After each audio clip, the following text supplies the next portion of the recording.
خدا کے پلان اور خدا کے منصوبہ میں مسیح خداوند کے بعد کسی اور کا کوئی ذکر نہیں ہے۔ تورات سے لے کر ملاکی تک کی کتب منجی عالمین کے آنے کا ذکر کرتے ہیں، اس کا جس نے عورت سے پیدا ہونا تھا، اس کا جس کا کنواری سے پیدا ہونا تھا، اس کا جس کے ہاتھوں اور پاؤں کو چھیدے جانا تھا، اس کا جس کے حضور بادشاہ آ کر سجدہ کریں، اور وہ جس کی پیدائش میں کسی مرد کا کوئی رول نہیں ہے، وہ جو آسمان سے آیا اور اپنے مشن کو پایائے تکمیل تک پہنچانے کے بعد واپس آسمان پر گیا۔ یہاں پر اس کی بات ہو رہی ہے۔ مقدس پولوس کہتا ہے کہ اس خوشخبری کے علاوہ، یعنی مسیح یسوع کے علاوہ اگر کوئی اور خوشخبری سناتا ہے تو وہ ملعون ہے۔ میں نہیں کہتا، میں خدا کے کلام کو بنیاد بنا کر کہتا ہوں۔ اس لیے آج ہمیں اپنی سوچوں کے درست کرنے کی ضرورت ہے، اپنے خیالوں کو درست کرنے کی ضرورت ہے، اپنے آپ کو زندہ خدا کے ہاتھوں میں سونپنے کی ضرورت ہے، اور کبھی بھی بڑے بول نہیں بولنے، کیونکہ یہ خدا کے کلام کے منافی ہے۔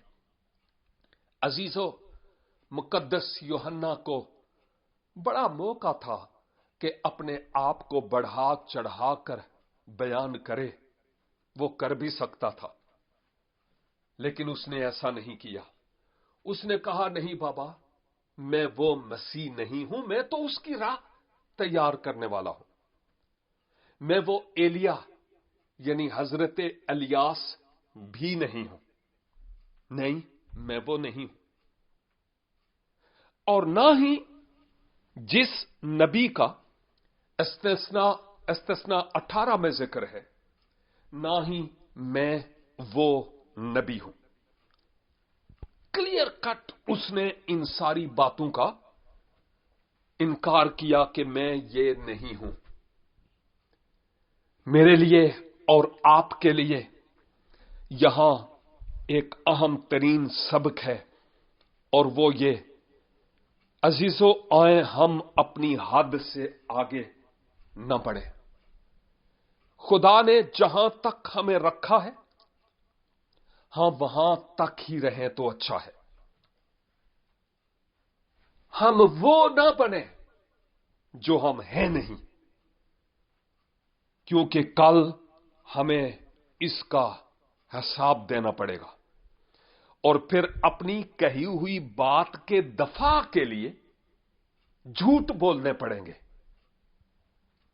پھر دوسروں کو مارنا پڑے گا، قتل و غارت ہوگی اپنی بات کو ثابت کرنے کے لیے کہ میں ٹھیک ہوں، بشرطے کہ وہ بات ایسی جو جھوٹ پر مبنی ہو، اور یہ درست نہیں ہے۔ آئیں ہم سچائی کو جانیں جو مسیح یسوع ہے، تاکہ یہ سچائی ہمیں آزاد کرے۔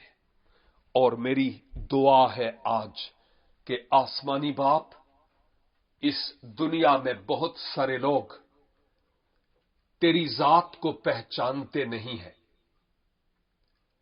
اور وہ تجھ سے دور ہے۔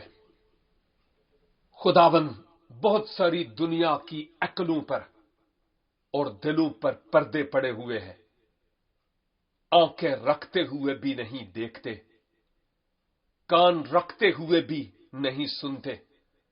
چاہتا ہوں کہ پاک روح کی قدرت سے ہمارے ارد گرد کے لوگوں کے دلوں کو روشن فرما، تاکہ وہ پہچان سکیں کہ نجات دہندہ خداوند یسوع مسیح ہے، اور اس کے علاوہ کوئی اور نہیں ہے۔